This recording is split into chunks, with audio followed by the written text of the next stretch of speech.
సినిమాయ నమః. నేను mister B. నా మాట సూటిగా ఉంటుంది, మ్యాటర్ క్లియర్ గా ఉంటుంది. మీరు చూస్తున్నారు mister B channel. Welcome to the cinema info show.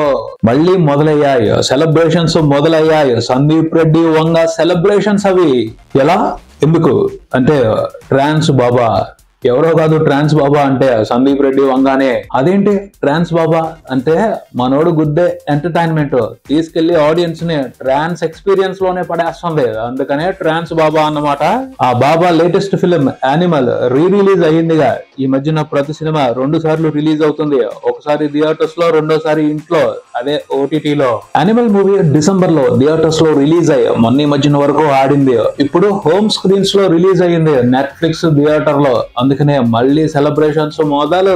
అయినా ట్రాన్స్ బాబా సినిమా అంటే ఆన్ స్క్రీన్ ఎంటర్టైన్మెంటే కాదు, ఆఫ్ స్క్రీన్ ఎంటర్టైన్మెంట్ కూడా కిరాక్ ఉంటది. సినిమాలో క్రేజీ ఎంటర్టైన్మెంట్ ఉంటే సినిమాకి సంబంధించి బయట జరిగేది డబుల్ బ్లాస్టింగ్ కిరాక్ ఎంటర్టైన్మెంట్. 1+1 ఆఫర్ అన్నమాట ట్రాన్స్ బాబా సినిమా అంటే. ఒక సినిమాకి టికెట్ ఉంటది, ఇంకోటి కంప్లీట్ గా ఫ్రీ. ఆన్లైన్ లో, మీడియాలో, పబ్లిక్ లో జరిగే రగడ, దానికి ట్రాన్స్ బాబా ఇచ్చే కిక్ కౌంటర్స్ సాలిడ్ ఎంటర్టైన్మెంటే కదా. బేసిక్ గా సందీప్ రెడ్డి వంగ ఒక స్మోక్ అనుకుందాం. సందీప్ రెడ్డి వంగ అంటే ఇష్టపడే వాళ్ళకి ఆ స్మోక్ త్రిమూర్తులు పూజకి వేసే ధూపం. కొంతమంది సీక్రెట్ గా త్రిమూర్తుల పూజ చేసుకుంటారు, ఆ పూజలో ప్రత్యేకమే ఓ ధూపం.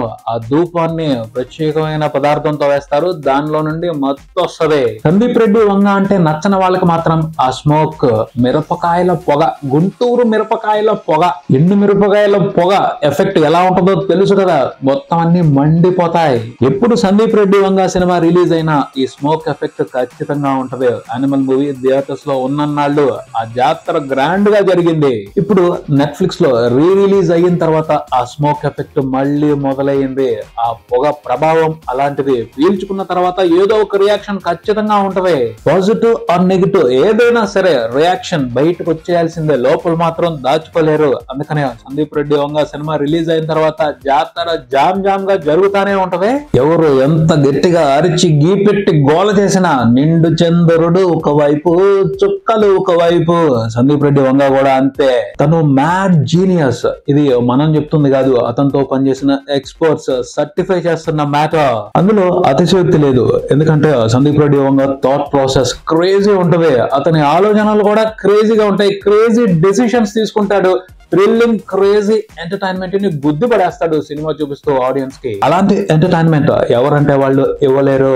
చెప్పుకున్నాం కదా, కోటాను కోట్లు ఉంటాయి చుక్కలు, కానీ నిండు చంద్రుడు ఒక్కడే ఉంటాడు. Rare specialist master creator Sandeep Reddy Vanga. ఈ మ్యాటర్ అర్థం కాక, సరిగ్గా అర్థం చేసుకోలేక కొంతమంది సందీప్ రెడ్డి వంగాని over rated film maker of India అంటున్నారు. అలాంటి వాల్యూలెస్ ఆలోచనలు ఎవరికి వస్తాయంటే, ఒకటి అమాయకులకు వస్తాయి, రెండు జలసీతో కొత్తలాడిపోతున్న వాళ్ళకి వస్తాయి. అమాయకులకి ఎందుకు అలాంటి ఆలోచనలు వస్తాయి అంటే, వాళ్ళు గిరి గీసుకుని కూర్చుంటారు, బావిలో ఉండిపోతారు, అదే ప్రపంచం అనుకుంటారు, మిగతా ప్రపంచం గురించి వాళ్ళకి తెలియదు. జలసీ పీపుల్ ఎందుకంటే వాళ్ళు అలాంటి ఆలోచనలు చేయలేరు, అలాంటి సినిమాలు తీయలేరు, సందీప్ రెడ్డి లాగా చేయలేరు. అందుకని వాళ్ళు ఫీల్ అవుతా ఉంటారు, వాళ్ళ జలసీని అలా బయట పెట్టుకుంటా ఉంటారు. వాళ్ళు కాకుండా ఇంకో వర్గం కూడా ఉన్నారు, వాళ్ళు నలుగురులో నారాయణ అంటూ ఉండేవాళ్ళు. పక్కనున్న నలుగురు సందీప్ రెడ్డి వంగ కరెక్ట్ కాదంటే ఎస్ కరెక్ట్ కాదు అంటారు, అదే ఇంకో చోటుకు వెళ్ళి నలుగురు కరెక్ట్ అంటే ఎస్ కరెక్ట్ అంటారు. వీళ్ళు కాదు ప్రాపర్ గా సందీప్ రెడ్డి వంగాని అంచనా వేసేది. వాట్ ఈస్ సందీప్ రెడ్డి వంగ అనేది చాలా వాల్యుబుల్ విశేషం. వాస్తవం ఏమిటి అంటే, Sandeep Reddy Vanga over rated film maker of the India కాదు, unique film maker of the India. అతను unique story teller, rare film maker. అలాంటి ఫిల్మ్ మేకర్స్ ని ప్రపంచం మొత్తం మీద, ఇండియా వరకే కాదు ప్రపంచం మొత్తం మీద టార్చ్ లైట్లు వేసుకుని వెతకాలి. లక్షల్లో ఒకడు, కోటిలో ఒకడు ఇలాంటి ఫిల్మ్ మేకర్ పుడతాడు. అలాంటి ఫిల్మ్ మేకర్ ఇండియాలో ఉన్నందుకు మనందరం గర్వపడాలి, అంతేగాని ఆత్మన్యూన్యతా భావంతో బాధపడకూడదు. ఎవరికో హై ఇచ్చే మ్యాటర్స్ తీసుకురావాలి అని వెళ్ళి ఫార్ములాల్ని వెతికి పట్టుకొచ్చే సినిమాలు తీయడు సందీప్ రెడ్డి వంగ. తనకి హై ఇచ్చే మ్యాటర్స్ ని సినిమాలో గుద్ది పడేస్తాడు. అందుకనే అతని సినిమాలు చూస్తున్నప్పుడు రిఫ్రెషింగ్ గా ఉంటది కిక్. అలాంటి రిఫ్రెషింగ్ ఎంటర్టైన్మెంట్ ఫ్రెష్ గా గుద్దాలి అంటే కావాల్సింది, ఉండాల్సింది ఇంటెలిజెన్స్ కాదు, ధైర్యం. ఆ తర్వాత మిగతా అన్ని వచ్చేస్తాయి ఆటోమేటిక్ గా. సందీప్ రెడ్డి వంగ ఎలా గ్రేటో, ఎలా యూనిక్ ఎగ్జాంపుల్ మాట్లాడుకుందాం. యానిమల్ మూవీలో చాలా విశేషాల గురించి డిస్కస్ చేస్తున్నారు, కానీ క్లైమాక్స్ ఫైట్ ఏదైతే ఉందో అది నిజంగా కుర్చీ మడత పెట్టిద్దే. ఎక్స్పీరియన్స్ అనే చెప్పాలి. సందీప్ రెడ్డి వంగ నెక్స్ట్ లెవెల్ క్రియేషన్, అది వండర్ఫుల్ సెన్సిబిలిటీస్ ఉన్నాయి ఆ ఫైట్ లో. అక్కడున్న సిచ్యువేషన్ ని బట్టి ఫైట్ అనగానే ఆవేశాన్ని, ఉగ్రాన్ని, వివత్సాన్ని లేపి లేపి జాతర చేస్తారు, మాస్ జాతర చేస్తారు. కానీ సందీప్ రెడ్డి వంగ ఆ సిచ్యువేషన్ లో ఆవేశంలో లైట్ గా కూల్ గా ఎమోషన్ ని యాడ్ చేసి, వివత్సంలో సెన్సిబిలిటీని మిక్స్ చేసి కొత్త రకమైన థ్రిల్లింగ్ గుద్దాడు. ఆ ఫైట్ లో ఉన్న ఇన్నర్ లేయర్స్ ని అర్థం చేసుకుంటే తెరలుగా ఓ స్పెషల్ ఎక్స్పీరియన్స్. సముద్రంలోని అలలు మాదిరి మళ్ళీ మళ్ళీ కొడతానే ఉంటది. ఆ ఫైట్ ని సందీప్ రెడ్డి వంగ అసలు ఎలా మొదలు పెట్టాడు? బాబీ డియోల్ ఫ్లైట్ లోంచి దిగుతుంటే అతన్ని రణబీర్ కపూర్ ఫస్ట్ టైం చూస్తున్నాడు. అక్కడ హమ్మింగ్ ఏంటి అసలు? ఎందుకు వస్తున్నారు వాళ్ళు? కొట్టుకోవడానికి వస్తున్నారు, చంపేసుకోవడానికి వస్తున్నారు. అలాంటి సిచ్యువేషన్ లో వెనకాల ఆ బ్యాక్గ్రౌండ్ సాంగ్ తో ఆ ఎమోషన్ ఏంటి, తర్వాత ఎస్టాబ్లిష్ అవుద్ది సందీప్ రెడ్డి వంగ ఉద్దేశం ఏంటి అనేది. ఆ పాట hero inner voice, inner emotion తన తండ్రికి ఆ ఫైట్ చేస్తూ ఆ పాటతో నీరాజనం ఇస్తున్నాడు హీరో.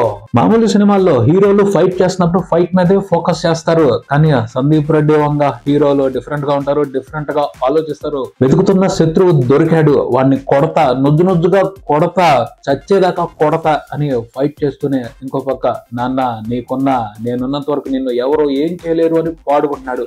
అసలు ఏమన్నా బ్యూటిఫుల్ వండర్ అది. ఏం ఎమోషన్ ఎలా సెట్ చేశాడు సందీప్ రెడ్డి వంగ. ఒక పక్క తంతున్నాడు, ఇంకో పక్క తన్నులు తింటున్నాడు. ఆ ప్రాసెస్ నడుస్తున్నప్పటికీ ఇంకో పక్క నాన్నని తలుచుకుంటూ నాన్నకి వచ్చిన అపాయాన్ని నేను నివారిస్తున్నాను అని పరవశించిపోతున్నాడు.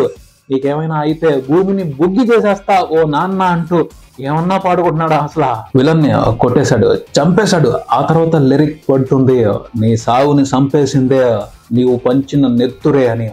ఎంత ఆలోచించకపోతే అంత బ్రహ్మాండమైన లిరిక్ అక్కడ రాయిస్తాడు సందీప్ రెడ్డి వంగ. ఫైట్ జరగటం మాత్రమే కాదు, ఆ ఫైట్ లో అతనికి ఓ ఎమోషన్ కావాలి. ఆ ఎమోషన్ ఎంత డీప్ గా ఉండాలో అంత డీప్ గా ఫైట్ ని జరిపించడంతోనే కాదు, ఆ పాటతో కూడా గుద్ది పడేశాడు సందీప్ రెడ్డి వంగ. టెరిఫిక్ ఐడియాలజీ అది. ఫైట్ లో కనిపించిన దానికంటే ఆ పాటతో సందీప్ రెడ్డి వంగ ఇచ్చిన ఇంపాక్ట్ బీభత్సం అనే చెప్పాలి. ఆ ఐడియాలజీని అర్థం చేసుకునే దాన్ని బట్టి తెలిసిపోద్ది సందీప్ రెడ్డి వంగాన్ని విమర్శించే వాళ్ళు అతని టాలెంట్ ముందు, అతని క్రియేటివిటీ ముందు నలుసులు అని. నా ఉద్దేశం అయితే ఆ ఫైట్ కి ఆ పాట పెట్టి అద్భుతమైన క్రియేషన్ చేశాడు సందీప్ రెడ్డి వంగ అని. అలాంటి క్రియేషన్ ఇండియన్ ఫిల్మ్ హిస్టరీలోనే కాదు, టోటల్ ప్రపంచవ్యాప్తంగా ఉన్న ఫిల్మ్ హిస్టరీలోనే స్పెషల్ క్రియేషన్ అని చెప్తాను. Classic work, classic way of story telling అది. సందీప్ రెడ్డి వంగ లాంటి డైరెక్టర్ మనకున్నందుకు గర్వపడాలి. ఫిల్మ్ మేకర్స్ అన్న తర్వాత స్టోరీ చెప్పడానికి సంబంధించి అందరికీ కొన్ని ఫ్యాంటసీలు ఉంటాయి. అది ఎలా ఉంటుంది అంటే వాళ్ళు నేర్చుకున్న దాన్ని బట్టి, వాళ్ళకున్న నాలెడ్జ్ ని బట్టి, వాళ్ళు తెలుసుకున్న దాన్ని బట్టి కొన్ని విషయాల్ని బోల్డ్ గా ఓపెన్ గా చెప్తారు. అందులో నిజం ఉంటది, కానీ ఆ నిజాన్ని కొంతమంది అంగీకరించలేరు. ఎందుకంటే ఆ నిజం అంటే వాళ్ళకి భయం. ఎందుకు గుడిపాటి వెంకటాచలం గారు పుస్తకాలే తీసుకుందాం. ఆయన పుస్తకాల్లో ఏదైతే సాహిత్యం ఉందో అది సాంప్రదాయాలకి విరుద్ధంగా ఉంటది, సంఘ కట్టుబాట్లకి ఎగనెస్ట్ గానే ఉంటది. ఆయన బతుకున్న టైంలో ఆయన రచనల్ని పట్టుకుని ఆయన్ని నానా హింసలు పెట్టింది సొసైటీ. ఇప్పుడు ఆయన మేధావి, గొప్ప రచయిత, ఏం రాశాడు అని ఇప్పుడు పొగుడుతున్నారు. చలం గారు ఇంకా బోల్డ్ గా, ఇంకా ఓపెన్ గా చెప్పారు చాలా విషయాల్ని సొసైటీలో ఉన్న వాటి గురించి. వాటినే తట్టుకోలేకపోయారు. సందీప్ రెడ్డి వంగ చలం గారి కంటే ఇంకా చాలా లైట్ గానే బోల్డ్ గా రివీల్ చేస్తున్నాడు కొన్ని నిజాలని. భయపడే వాళ్ళు ఎప్పుడు ఏమీ చేయలేరు, వాళ్ళవి ఎప్పుడు కూడా తాటాక చెప్పులే. రేపొద్దున ఇంటర్నేషనల్ గా సందీప్ రెడ్డి వంగ ఏదైనా ఘనత సాధించాడు అంటే మావోడే అని వీళ్లే మళ్ళీ జబ్బలు జరుచుకుంటారు. సందీప్ రెడ్డి వంగ అయితే మాత్రం రెగ్యులర్ ఫిల్మ్ మేకర్ కాదు, ఒక డేరింగ్ ఫిల్మ్ మేకర్. అలాంటి ఫిల్మ్ మేకర్ ని ఎవరు భయపెట్టలేరు. That's it. ఇది ఇక్కడికి మరో వీడియోతో మళ్ళీ కలుద్దాం. ఈ వీడియో మీకు నచ్చితే లైక్ చేయండి, మీ ఫ్రెండ్స్ తో షేర్ చేసుకోండి, మీ అభిప్రాయాన్ని కామెంట్ చేయండి, ఈ ఛానల్ ని సబ్స్క్రైబ్ చేయండి. నేను mister B. Keep watching mister B channel. Thank you.